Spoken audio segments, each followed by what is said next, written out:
সুষ্ঠু অবাধ নির্বাচনের স্বার্থে এই আসামিকে অপরাধীকে এবং এমন হতে পারে সে দেশ থেকে পালিয়েও যেতে পারে। একতরফা নির্বাচনের অভিযোগের মামলায় গ্রেফতার সাবেক প্রধান নির্বাচন কমিশনার কাজী হাবিবুল আওয়ালকে কারাগারে পাঠানোর আদেশ দিয়েছেন আদালত।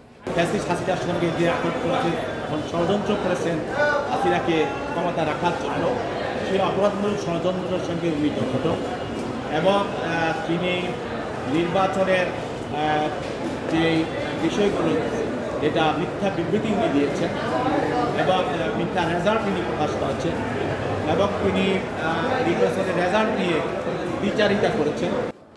এর আগে 3 দিন রিমান্ডে নিয়ে জিজ্ঞাসাবাদ শেষে 29 জুন রোববার দুপুর 12টার দিকে তাকে ঢাকার সিএমএম আদালতের হাজতখানায় হাজির করে পুলিশ।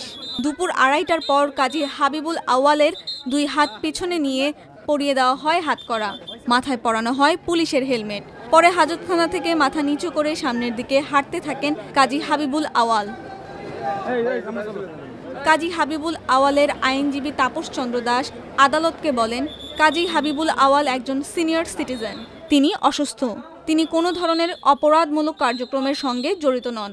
রাষ্ট্রদ্রোহের মামলার ধারা যুক্ত করা হলেও তিনি রাষ্ট্রদ্রোহের অপরাধের সঙ্গে জড়িত নন। ফৌজদারি কার্যবিধির 497 ধারা অনুযায়ী একজন বয়স্ক ও অসুস্থ ব্যক্তি জামিন পাওয়ার হকদার।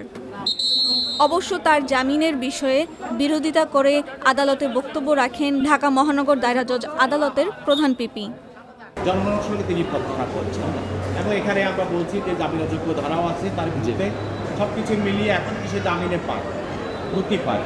তাহলে দেশে যে একটি গণতান্ত্রিক পরিবেশের দিকে আমরা যাচ্ছি, সামনে যে জনগণ একটা অবাধ নিরপেক্ষ সুষ্ঠু জাতীয় নির্বাচন জন্য মানুষ তাকিয়ে আছে, এইসব বিষয় সে ফ্যাসিস্টের পক্ষ নিয়ে সেগুলি বিদেশে ষড়যন্ত্র করবে এবং সে গণতান্ত্রিক প্রজাতন্ত্রকে সে ব্যাহত করবে এবং সে ফ্যাসিস্টের পক্ষ হয়ে সে দেশে কাজ করবে।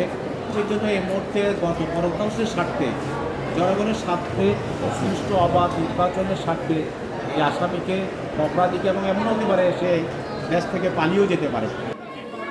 তিনি আদালতকে বলেন, সাংবিধানিক পদে থেকে কাজী হাবিবুল আওয়াল জনগণের সঙ্গে প্রতারণা করেছেন। 2024 সালের 7 জানুয়ারি তিনি প্রহসনের নির্বাচন উপহার দেন। তিনি আদালতেই স্বীকার করেছেন, সেদিন ডামি নির্বাচন হয়েছে, প্রহসনের নির্বাচন হয়েছে।